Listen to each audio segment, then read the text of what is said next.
¿Qué tal? Buenas tardes. Mi nombre es Ángel Pilgot. Soy alumno del Instituto Tecnológico de Tijuana. Estoy cursando en la actualidad el séptimo semestre de la carrera de Ingeniería Industrial.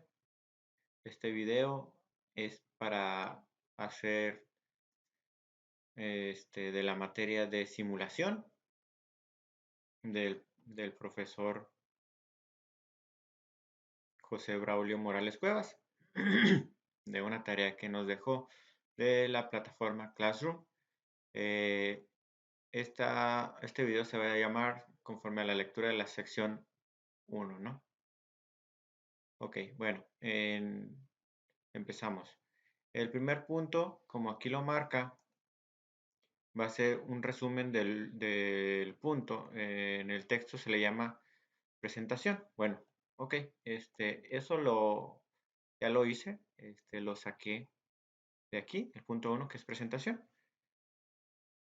Y obviamente leí todo lo que es el punto 1 hasta, obviamente llegar al punto 2, ¿no? Pero que vendría siendo hasta ahí, la página 12, ¿no?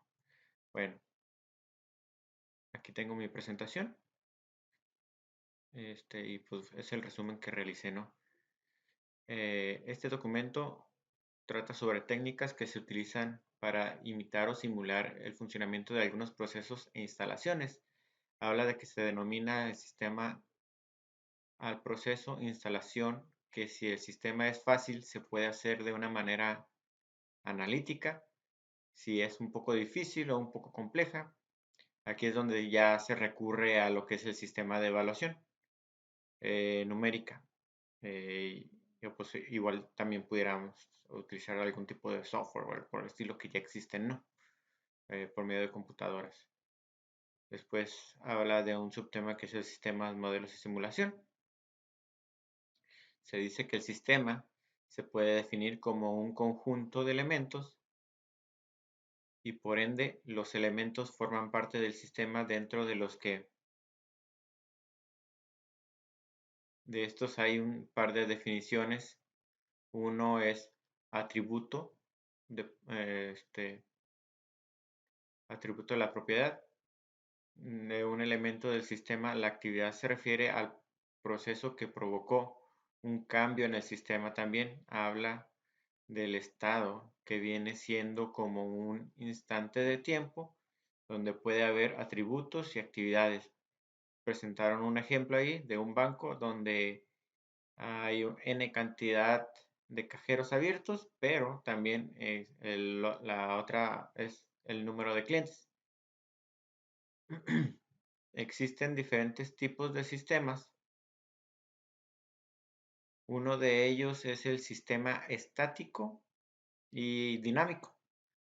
Digo, las palabras son muy obvias, ¿no? Pero pues lo que leí en este documento, en cuanto al estático, este va a depender de las variables.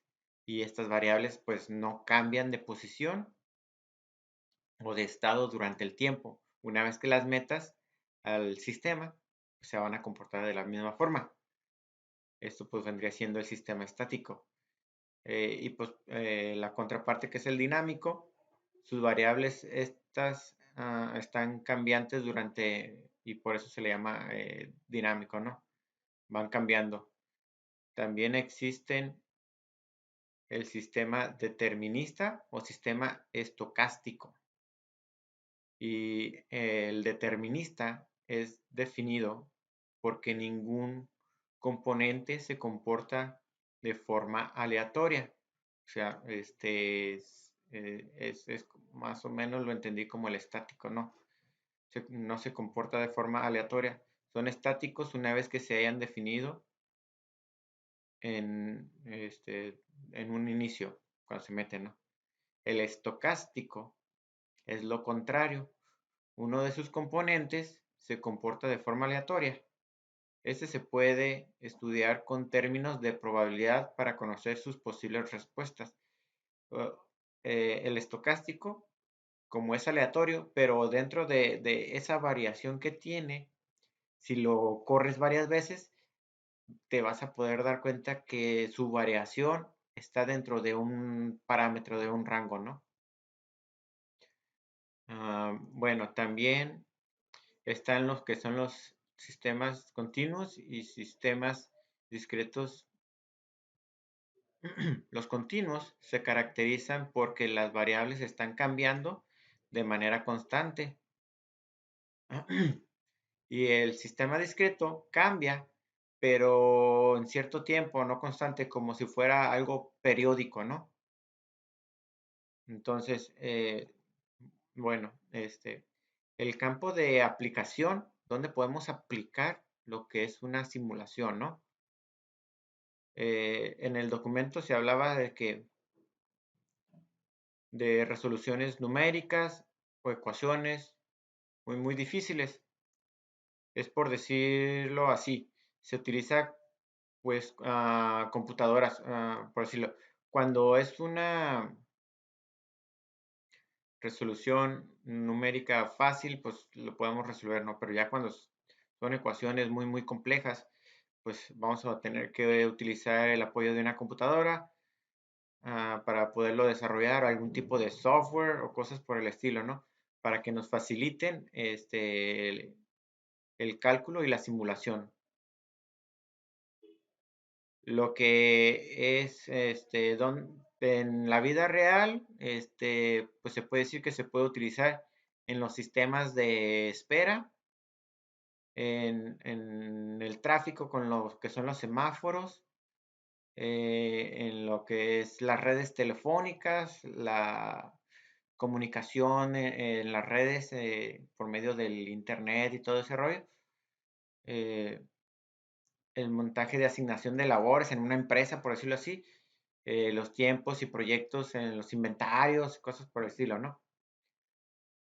Este, también hablaba de las fases de un estudio de simulación, están representados por 6 pasos. Ahí se presentaban de manera gráfica estos 6 pasos. El primero sería la definición del objetivo. Es muy importante porque si el objetivo es lo inicial, no está bien definido, entonces nuestro sistema no va a tener un buen final, por decirlo así. Entonces, bueno, el primero sería definir el objetivo del sistema, después el modelo conceptual, después del modelo conceptual, el modelo comunicativo, después sería el modelo informativo, luego explotación del diseño, de experimentos y hasta el final sería la implementación, documentación y la implementación de los resultados, ¿no? Las ventajas de la simulación es permitido estimar el comportamiento bajo unas condiciones previas.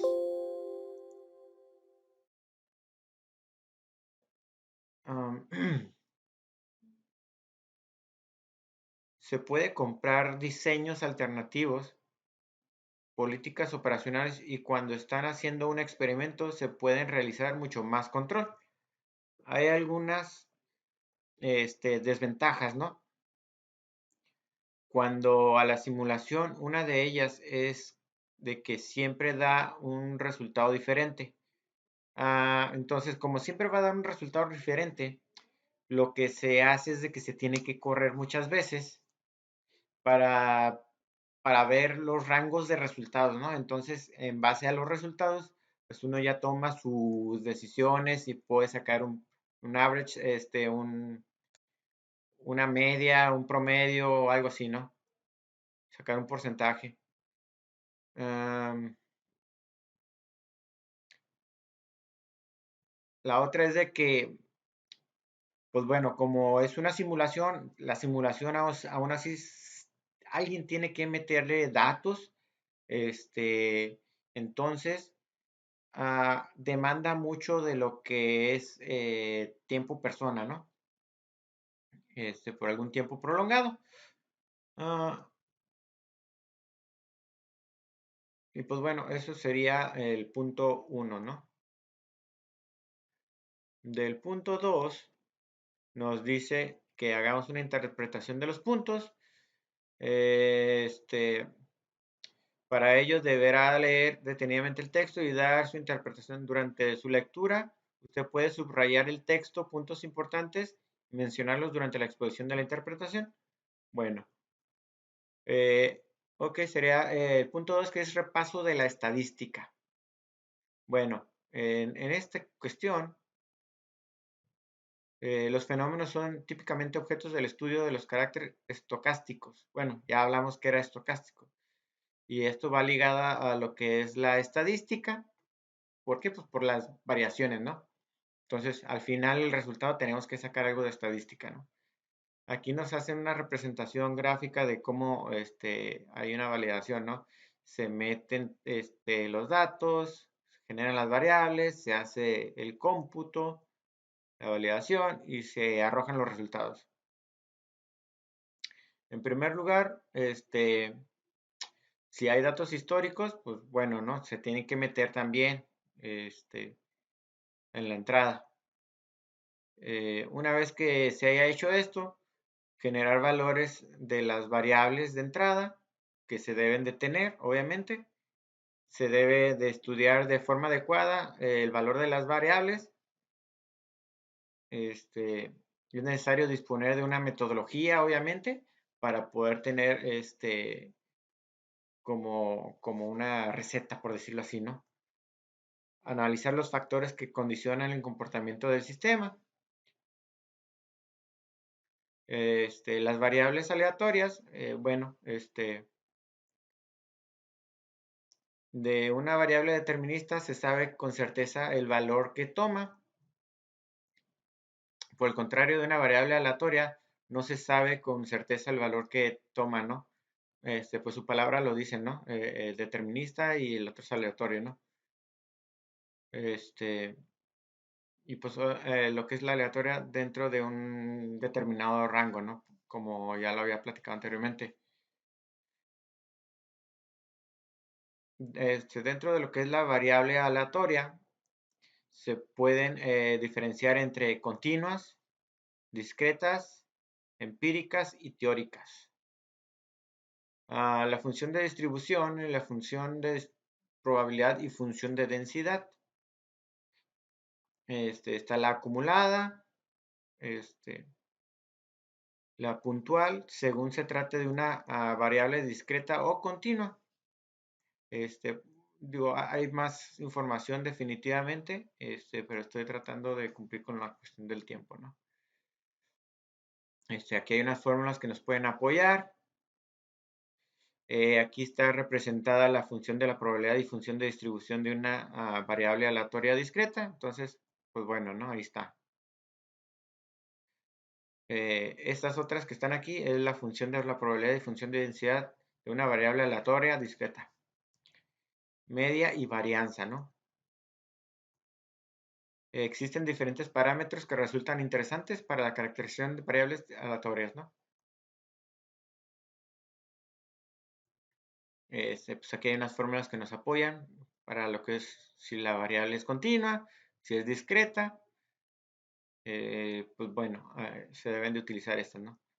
Las variables aleatorias más comúnmente utilizadas, pues van a ser estas que están aquí, ¿no?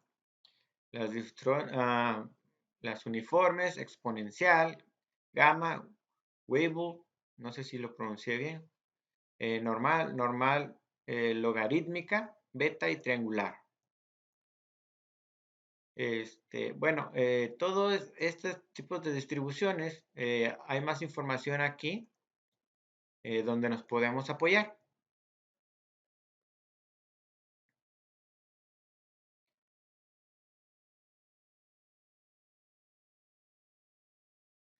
Las distribuciones discretas más frecuentemente utilizadas, pues es la de Bernoulli, algo así, uniforme discreta, binomial y Poisson. La de Poisson representa el número de eventos que ocurren en un intervalo de tiempo cuando los eventos ocurren en una tasa constante. Pues bueno, aquí te presentan unas gráficas, ¿no? Del ejemplo que se toma aquí. El número de piezas fabricadas a la hora. Pues aquí está, ¿no? el ajuste de datos. Existen varias alternativas para realizar ajustes. Pues bueno, aquí hay un montón de información, como decía. Comprobación de la independencia de las observaciones. Como verán, pues aquí hay una mayor densidad que están por este lado, ¿no? De igual forma, aquí hay una mayor densidad, pero también hay una tendencia, ¿no?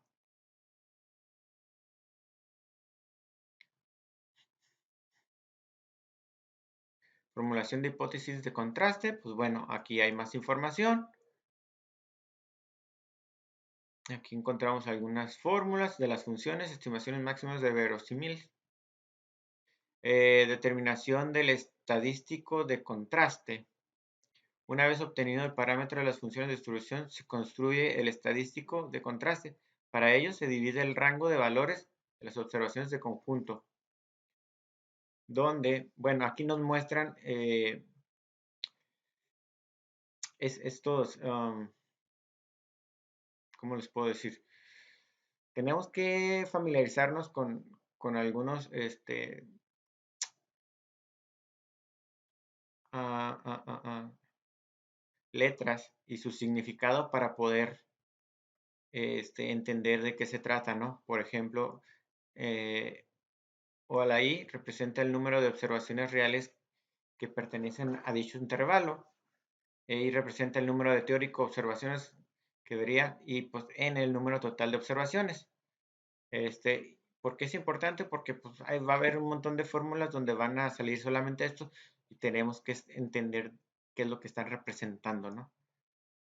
Intervalos de confianza, debido al carácter estocástico de las variables. Recuerden el estocástico, entonces pues ahí es a lo que me refiero, ¿no? De las variables de entrada de los modelos de simulación, es natural que las variables de salida sean igualmente variables aleatorias, de manera que en diferentes ejecuciones del modelo se obtengan diferentes valores para que cada una de las variables, ¿no?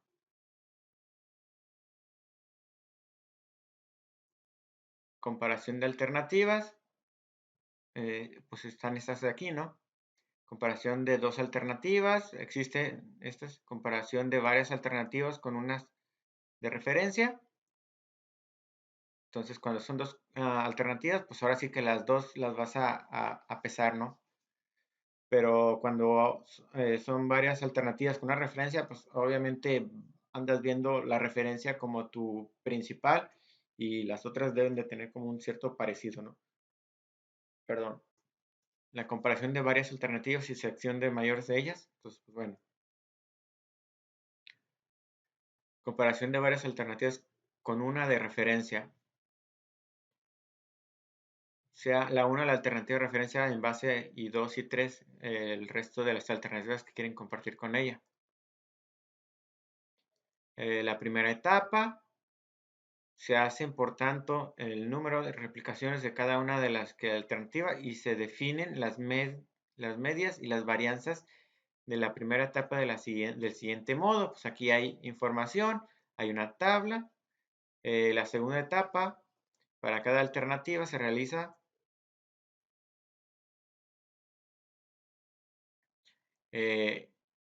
es de destacar que en la literatura sobre el tema se recomienda que el número de repeticiones de la primera etapa sea como mínimo 20, ya que si no es así se obtiene una deficiencia de estimación de la varianza de la variable. Y pues, pues bueno, ¿no? Ahora nos vamos con el 3. El 3 dice interpretación del punto 3 y vamos a subrayar de igual forma. Es el diseño de un modelo de simulación. En el apartado 1.5 se ha representado en las fases de un estudio de simulación completo. En este capítulo se describe con mayor detalle algunas de estas fases y algunas consideraciones necesarias en algunas de las fases. Formulación del problema y modelo conceptual. Al realizar un estudio de simulación es necesario definir el sistema. En primer lugar, para que el nivel del detalle del modelo sea el adecuado. En segundo lugar, la definición clara de los objetivos y la definición precisa del problema. Y finalmente permite establecer las variables de salida adecuadas. Las variables de entrada, pues son todos aquellos datos, corresponden a los fenómenos del sistema real. El parámetro del diseño representan aquellas características del sistema sobre los que se tiene control y que determinan la configuración del sistema. Las variables de salida, finalmente, a partir de las variables de entrada y de los parámetros de diseño del modelo. Recogida de análisis y generación de datos de entrada. Bueno, recogida de análisis, pues obviamente es donde son toda aquella información que tenemos para poder meter al sistema y que lo pueda procesar, ¿no? Por decirlo a grandes rasgos. Lo estoy sintetizando porque el tiempo se me está acabando. Generación de números aleatorios, pues hay un montón de formas de generar números aleatorios.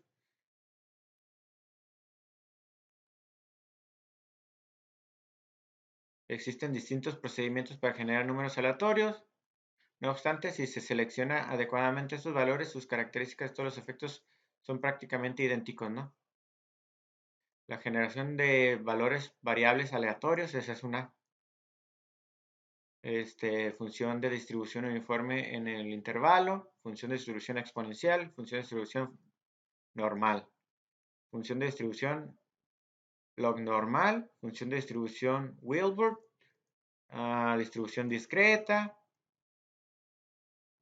la construcción del modelo de verificación y validación de credibilidad.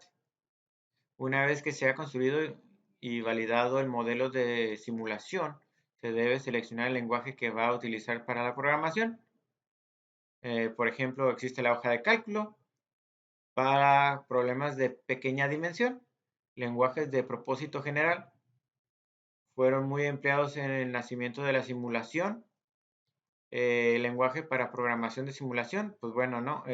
Programas muchas características necesarias realizan un modelo de simulación, reduciendo así el tiempo de realización.